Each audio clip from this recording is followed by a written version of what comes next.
Fala pessoal, tudo bem com vocês? Mais um vídeo aqui no canal. Cheguei em Portugal e agora? Para onde eu vou? O que eu faço? Bom, na verdade eu espero que você esteja assistindo esse vídeo antes de chegar em Portugal, mas eu vou te dar todas as dicas e tudo que você vai precisar fazer quando chegar aqui. Então bora pro vídeo.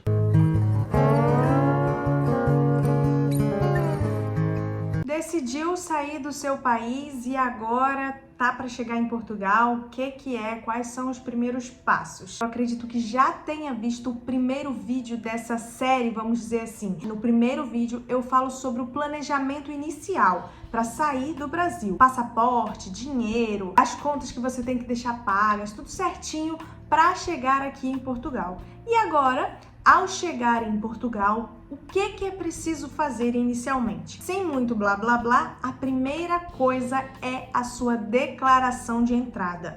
Ué, Lohane, eu achei que fosse o NIF, né? Todos os vídeos a gente vê que o primeiro documento é o NIF. Sim, já vamos falar do NIF, mas a declaração de entrada é um documento extremamente importante se você não entrar diretamente em Portugal. Ou seja, se você sai do Brasil ou até mesmo de outro país que você esteja assistindo esse vídeo e entra numa fronteira que não seja Portugal. Então a sua imigração não vai ser feita aqui em Portugal, né? Na maioria dos casos vai ser feita nesse primeiro país no qual você vai passar. E aí quando chegar aqui, você vai ter que mostrar para Portugal que você entrou aqui. Essa declaração deve ser feita em até 3 dias úteis, ela não tem custo nenhum, mas se você deixar passar essa data, pode ser aplicada aí uma multa, uma coima de 60 a 160 euros. Então, se a pessoa entrar em Portugal por alguma outra via, até mesmo que não seja aérea, ou seja, pode vir de carro, há pessoas que vão até a Espanha e depois vêm para Portugal ou para a França, e então você também precisa fazer essa declaração de entrada no país, senão Portugal não sabe que você está aqui e posteriormente você pode ter problemas com relação a isso também. Quando é que não precisa fazer essa declaração de entrada? Bom, se a pessoa ficar hospedada em um hotel que faz essa comunicação direta com o CEF, o hotel vai dizer que você está alojado naquele lugar, que você ficou naquele local e não precisa ter nenhuma preocupação. Sugiro que você pergunte ao hotel se ele faz essa comunicação. No nosso caso, quando nós viemos, nós não entramos direto em Portugal e ficamos em um local que não fazia comunicação de entrada. Então nós tivemos que entrar em contato com o CEF para dizer que nós estávamos aqui. Eu achei que o hotel fazia isso e graças a Deus eu perguntei, senão eu poderia ter pago aí uma multazinha, né? Claro, quando a pessoa entrar diretamente em Portugal, não fizer escala em nenhum país, o carimbo vai ser da imigração portuguesa, então também não precisa se preocupar com isso. Pessoas que possuem uma autorização de residência, ou seja, que já moram aqui, não precisam se preocupar com isso. E as pessoas que têm um visto superior a 6 meses também não precisam se preocupar em fazer essa declaração de entrada. Para fazer isso, basta entrar no site do CEF, na opção de impressos. Eu vou deixar o site aqui embaixo para você poder ter acesso a isso. E depois de preencher, entregar presencialmente num dos balcões do CEF. Juntamente, né, com o seu passaporte, o seu comprovante de viagem. Se você tiver um visto também, leva também esse documento. A segunda coisa que você precisa aqui em Portugal, antes até do NIF, é um chip para o seu celular.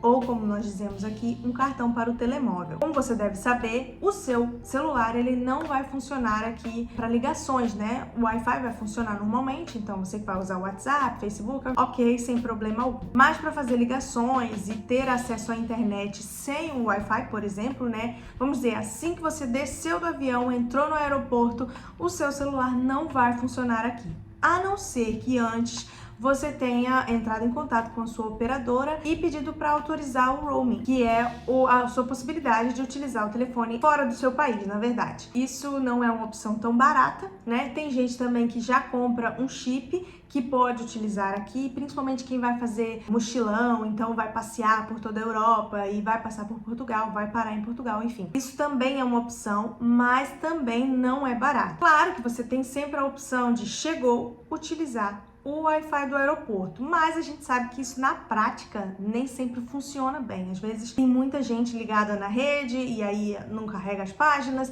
Então, uma dica que eu dou é, você vai precisar de utilizar alguma coisa que está no seu telemóvel, então já deixa baixado, tá? você precisa mostrar algum documento, alguma coisa, não sei, qualquer coisa, deixa tudo ok para que você não precise utilizar a internet. Uma outra dica é para você que vai para um hotel e vai pegar um táxi. O ideal é que você já tenha tudo ali detalhadinho para onde você vai, porque se você for precisar baixar algum documento ou buscar alguma conversa ou alguma coisa, isso pode ser que te dificulte, já que você não vai ter internet ali. E claro que existe a opção de comprar um chip no aeroporto. Foi o nosso caso, na verdade, porque, enfim, vocês que já viram outros vídeos nossos amigos não tinham chegado a tempo, a gente não sabia por onde eles andavam, a gente não conseguiu Wi-Fi nem nada, então o Janailson teve que comprar um chip ali no aeroporto. Posteriormente, nós já acabamos mudando de plano e tudo mais. Bom, o fato é que se você fizer isso numa loja, fora do aeroporto, com mais calma, você tem a possibilidade ali de olhar quais as vantagens e as oportunidades e qual é a opção melhor para você. Se você tiver que fazer isso ali em cima da hora, talvez seja um pouquinho mais complicado. Eu sinceramente não sei se o valor varia no aeroporto, acredito que deve ter uma variaçãozinha qualquer. Mas saindo do aeroporto com tudo em paz, tudo tranquilo, você ali vai passear por umas lojas ali no shopping ou de repente ali buscar um plano de operadora que funcione melhor para você. E isso vai ser só pesquisando mesmo. As principais empresas aqui são Vodafone, Mel e Nós. Algumas delas possuem meses iniciais grátis, outras possuem valores especiais para pessoas que têm menos de 25 anos, então vale sempre dar uma pesquisadinha antes, tá bom? E uma coisa que é interessante falar aqui é você ficar ligado nos SMS. Sim, a gente não tem esse hábito, né, no Brasil, mas aqui, senhorios, quando você precisa receber um endereço, uma proposta de emprego, e aí eles vão te mandar a confirmação por SMS, a morada, né, que é o endereço, a data e a hora da entrevista, os supermercados também, confirmação de consulta, enfim, de forma geral, esse serviço de SMS é bastante utilizado aqui em Portugal. E, finalmente, vamos falar da terceira coisa importante, que é o NIF, agora sim um documento propriamente dito, né? E o NIF, para você que tá por fora, é como se fosse o nosso CPF no Brasil e nós utilizamos para tudo aqui. O principal é o primeiro que a gente corre atrás. Nós precisamos dele para abrir conta no banco, para arrendar um imóvel, contratar algum tipo de serviço, por exemplo, de telefonia e muito mais. Você que vem morar aqui em Portugal vai precisar de uma pessoa para ser o seu representante fiscal. Em alguns casos, não será necessário um representante fiscal, mas quando a pessoa vem morar, vai trabalhar e vai ter uma vida aqui em Portugal, então ela precisa de um representante fiscal. É obrigatório. Eu tenho um vídeo aqui onde nós falamos assim dos dois casos, quando não precisa e quando precisa. Eu vou deixar aqui também para você poder dar uma assistida mais tarde, tá? Agora não, agora fica nesse vídeo aqui. O NIF é gratuito. Antigamente ele tinha uma taxa, hoje em dia ele é gratuito e pode ser solicitado até mesmo online através de uma procuração. Então, a pessoa que vai ser o seu representante fiscal, ela pode entrar lá no portal das finanças com a senha dela, com tudo certinho, e pode solicitar o seu NIF. Mas se você não tiver aqui nenhum amigo ou um parente que vá ser o seu representante fiscal, então provavelmente você vai ter que contratar esse serviço com um advogado, uma empresa de assessoria, porque há também essas formas de fazer isso legalmente, sem problemas, tá bom? Uma coisa que é muito importante e que eu não sabia quando eu vim pra cá é que depois que você tiver o seu NIF, é importante você solicitar a sua senha para utilizar o Portal das Finanças. O Portal das Finanças é uma plataforma da Autoridade Tributária e Aduaneira que vai te permitir tratar de diversos assuntos relacionados a finanças, como, por exemplo, relacionados com seus impostos, pedir alguma isenção, declarar o IVA, iniciar uma atividade, passar recibos de atividade, enfim, faturas. Então, é muito importante que você tenha acesso ao Portal das Finanças através da sua senha. E como é que você vai fazer isso? Então, depois que você tiver o seu NIF, você vai clicar lá no portal para poder se registrar como um novo utilizador. Eles vão solicitar alguns dados e vão enviar uma carta, uma correspondência, tá? Não é e-mail, uma correspondência para o endereço do seu representante fiscal, que é a morada que está lá cadastrada. Eles vão enviar a senha para esse endereço. Depois que essa senha chegar, eu acho que demora aí cerca de 2 semanas, você pode voltar ao site, completar o cadastro e mudar sua senha, se for o caso, até porque são umas letrinhas diferentes, então é mais fácil você alterar para uma senha mais simples, né? O quarto item dessa lista e o segundo documento mais importante é o NIS, que hoje em dia é fácil demais de conseguir. Assim, vamos falar sobre ele, né? O NIS é como o número do PIS do INSS no Brasil. Ele é o número de identificação da Segurança Social e você vai precisar dele aqui para poder trabalhar. Vai mostrar que você trabalha, ou seja, que você contribui, vai recolher ali os seus encargos, né, para posteriormente, por exemplo, a sua aposentadoria ou para algum subsídio, algum benefício. Por exemplo, se você se acidentar no trabalho, você pode ter direito ali a algum benefício. Gestantes têm direito aí também a um subsídio, ao subsídio pré-natal. As crianças também recebem um valor dependendo do escalão. Isso já é mais complicado, temos que fazer um outro vídeo para falar sobre esse assunto, mas é para dizer que o NIS é muito importante. Nós temos aqui um vídeo completíssimo. Pensa num vídeo que você não vai precisar assistir nenhum outro, porque ele vai resolver os seus problemas. Modéstia à parte, é um dos vídeos mais completos que você vai encontrar, porque eu faço passo a passo. Inclusive, te ajudo a preencher ali o formulário. Então, como é que hoje em dia o NIS é feito? Você tem, inclusive na descrição desse vídeo que eu tô falando do NIS, você vai entrar lá no site, vai clicar no formulário, vai imprimir o formulário, vai preencher o formulário e eu te ajudo a preencher.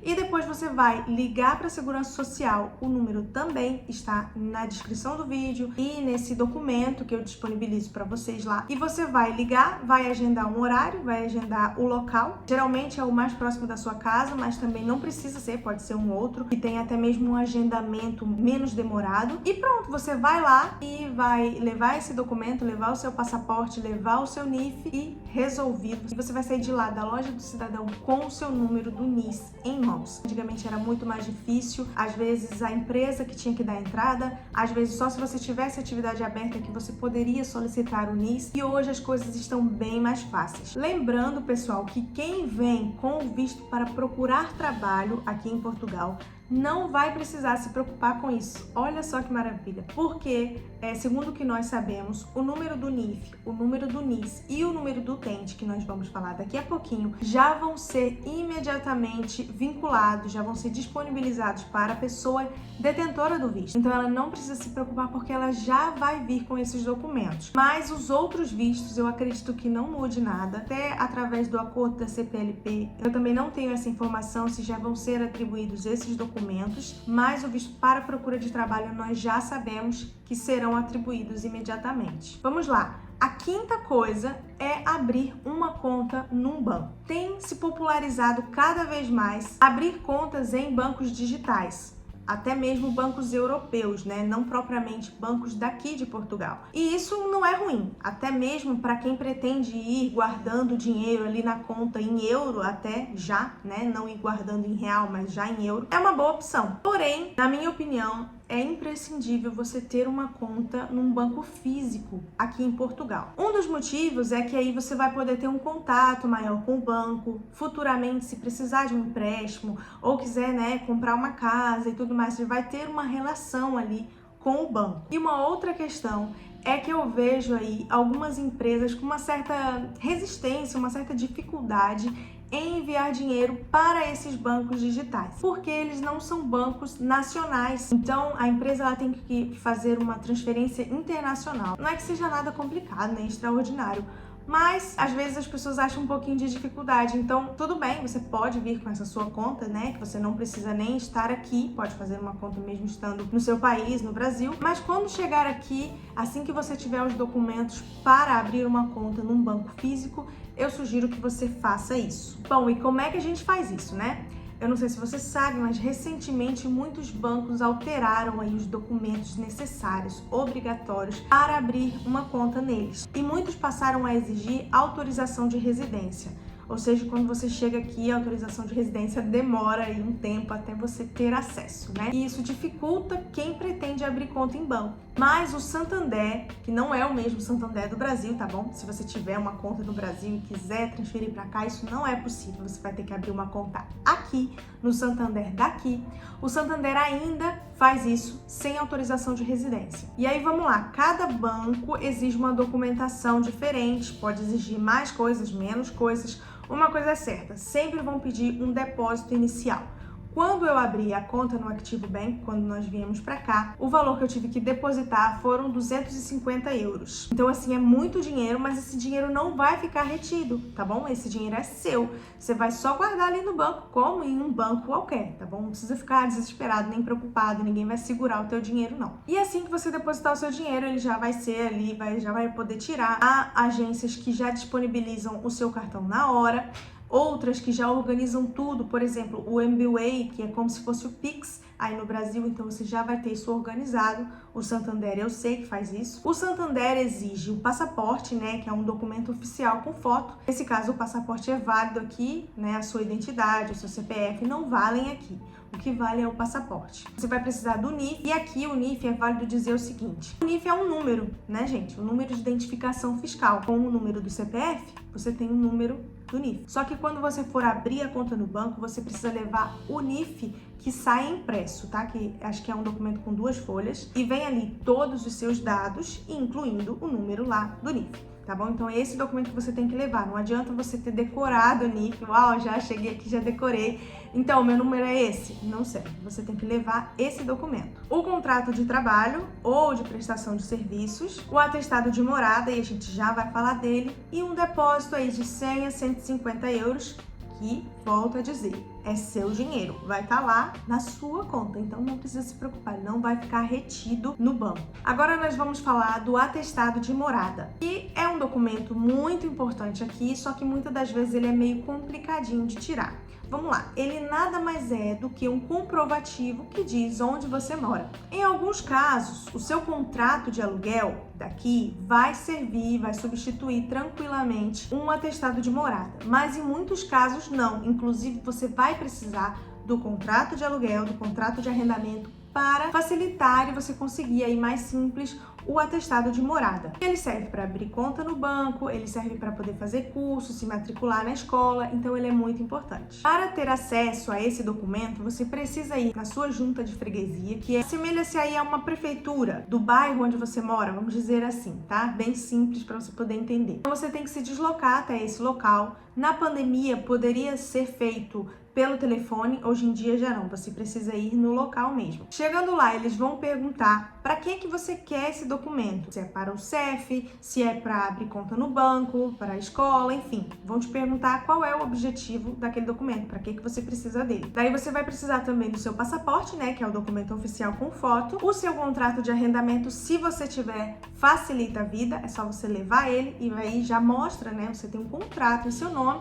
então realmente você mora ali. Vai pagar o valor, existe uma taxazinha e pronto, demora aí de 3 a 5 dias para ficar pronto. Se precisar que saia mais rápido, tem uma taxa, né? Fica um pouquinho mais caro. Porém, se você não tiver contrato de arrendamento, em alguns casos eles podem pedir que você leve 2 testemunhas. Em alguns casos ele só vai pedir ali os documentos e que a pessoa assine o papel que ele vai te dar. Em outros casos, as pessoas vão ter que ir com você até a junta de freguesia. Então, é um pouquinho mais complicado. Essas testemunhas precisam ser portuguesas ou precisam votar, né, ali, precisam fazer parte daquela junta de freguesia. Por exemplo, eu não posso aqui, morando em Rio Tinto, pedir para alguém de Lisboa assinar para mim, ou até mesmo da Maia, ou do Porto, ou da Trofa. Não. Precisa ser da minha junta de freguesia, da junta de freguesia de Rio Tinto. Se você não tiver um conhecido, né, alguém que possa fazer isso, você vai ter que pedir para algum vizinho, né, sendo bem simpático, para ver se ele pode fazer isso por você, ou num café, alguma coisa assim, um pouquinho mais que vai aí depender de você. Outra coisa que é válido dizer aqui é que o seu contrato de arrendamento, caso você tenha, é importante que ele seja registrado nas finanças. O que isso quer dizer? Quer dizer que o seu senhorio, o dono da casa que você alugou, ele recebe o seu pagamento e ele declara que tem ali uma casa alugada, ele vai pagar os impostos corretamente. Muitos senhorios não fazem isso, o contrato não é registrado nas finanças, né? E isso pode até ser ruim para você, por exemplo, na junta de freguesia, quando você for apresentar o contrato, há juntas que verificam se ele tá mesmo registrado, tá tudo ok. Se não, talvez você tenha um pequeno probleminha com isso aí. Só que também é válido te dizer aqui que muitos senhorios não querem fazer isso, não aceitam, porque existe aí uma taxa, o imposto é alto por ele ter uma casa alugada e muitos não querem apresentar isso. Então, se você for pedir para uma dessas pessoas, talvez encontre um pouco de resistência, porque vai dizer, não, eu não faço isso, não declaro nas finanças, só para você saber que a realidade às vezes é essa. O número de utente do SNS é o próximo tópico e ele é muito importante, só que também ele é muito difícil. Eu acho que ele é o mais difícil de conseguir aqui. E ele é para que você seja atendido na saúde pública de maneira geral. Claro, como eu já falei aqui, você sempre vai ser atendido se precisar, principalmente se você vier com o PB4, que é um documento obrigatório quando você vem para cá, você precisa dele, para que você possa ser atendido na saúde pública aqui sem nenhum custo, ou se tiver algum custo, como um nacional paga aqui. Hoje em dia esse documento também pode ser chamado de SEDAN ou PTBR-13. Mas o número de utente, de maneira geral, ele só é atribuído, juntamente com outros documentos, quando você possui a sua autorização de residência. Na pandemia,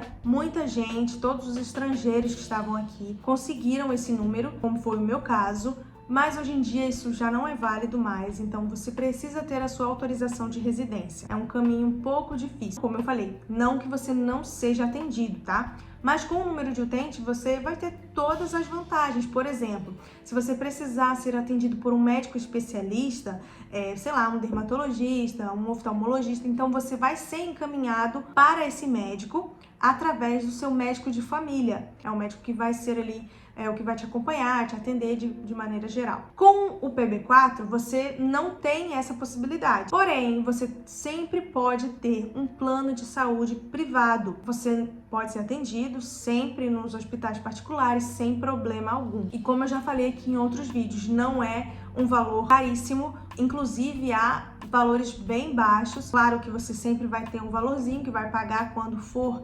realmente atendido no local, quando for realmente ter uma consulta ou precisar de alguma coisa assim, porém é algo que cabe no bolso da gente. Lembrando também que o PB4 você pode sempre ir renovando, sempre que ele vencer, se eu não me engano ele tem validade de 1 ano, e você pode estar sempre renovando online. O site eu vou deixar aqui embaixo também. Quem vem com o visto para procura de trabalho, foi como eu falei, o número de utente ele já é atribuído.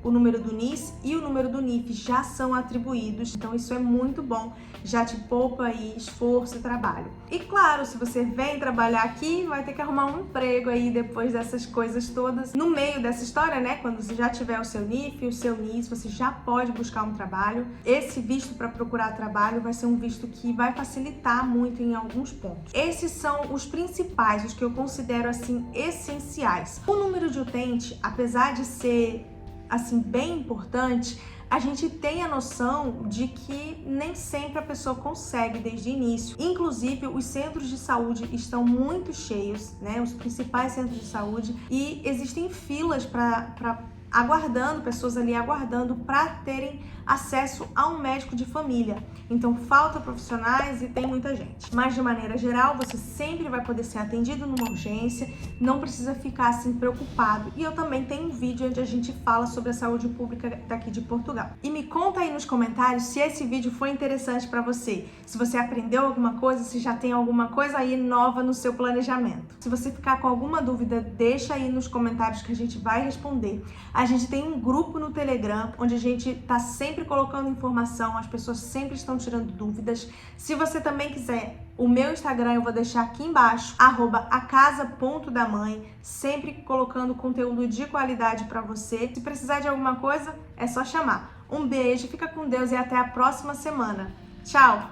Vai aparecer vídeo aí para você poder conhecer um pouco mais do nosso trabalho. Tchau!